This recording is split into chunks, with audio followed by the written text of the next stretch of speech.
Okay, next we're going to prep the shallots, which are going to be hot and spicy, crispy shallot rings that go on top of the fillets to give them that steakhouse look, that real professional restaurant look. So these are some nice big shallots. We just cut them into rings about the thickness of a dill pickle, sliced dill pickle thickness. And so you get them like as such. And then we're just going to shake them out into some individual rings so that they're going to take the batter, the coating really nicely. And we're going to marinate these for at least 30 minutes or a little bit longer. And we're just going to sprinkle some Tabasco or other red pepper sauce on them to give them a nice coating of heat. And that's what's going to adhere the flour to them is that coating. And then we're going to cook these off in a little bit of olive oil in the same pan that we're going to sear the steaks in here in a little bit, because of course we don't want to do any more dishes than we have to at the Claremont, because we're always doing dishes at the We don't want to do dishes? At the Claremont Inn, we always say that we never get finished doing dishes, we just stop from time to time. So here's a little bit of Tabasco sauce. We're just going to drop a few drops on there and shake these together and let them marinate together and get the flavor. Then when we get ready to fry these, right before that, we're going to shake them in this flour mixture. And this has just got a little bit of Cajun seasoning in it to continue the hot spicy flavor and white flour. So that's the prep for the shallot rings. Okay, Harry, the next thing we're going to do here is we are going to bread our shallot rings and fry them off. And what we're doing here is we're running them through the seasoned flour, and we're kind of just dropping them out into another dish so we can shake off the excess flour as best we can. When we get going here, that'll all stay in the bottom of the bowl, and we'll get all the rings out of here. Just like that. Okay, toss that all together.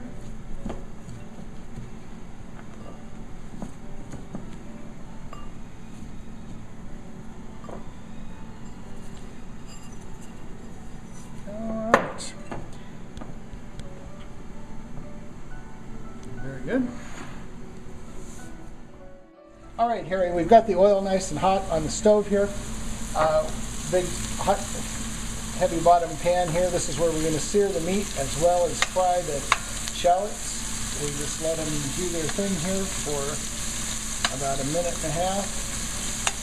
keeping them all submerged in there. These go pretty quick. You don't want to stir them too much because the flour will come off of them.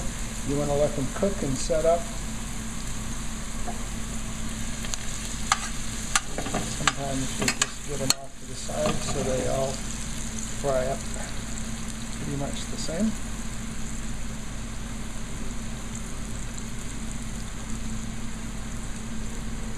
These smell wonderful. Oh, they're wonderful, Dave. That's about 1 minute right there, Dave. Okay, then it's going to go about another minute and everything will be nice and brown and crisp. How do you know when they're ready? It's all by color. We want them to just look great because they're going to be sprinkled on top of the Roquefort cheese, on top of the fillets, and they're the garnish at the very end.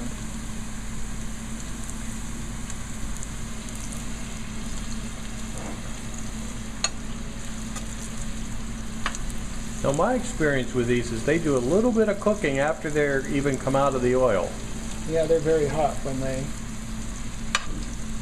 are cooked in this oil. It's 375 degrees, so they do continue cooking a little bit when they come out.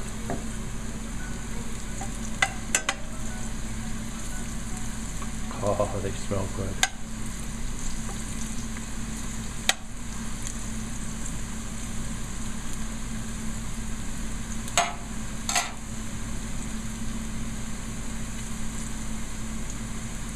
Okay, and you can see they're about cooked. The oil is slowed down. It's not bubbling as much, and they're looking wonderful. So we're going to step over here and drain these off.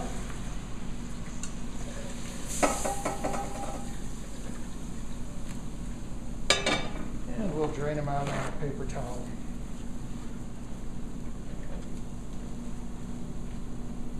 Oh, look at them.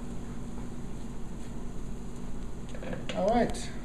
Shallots for our garnish.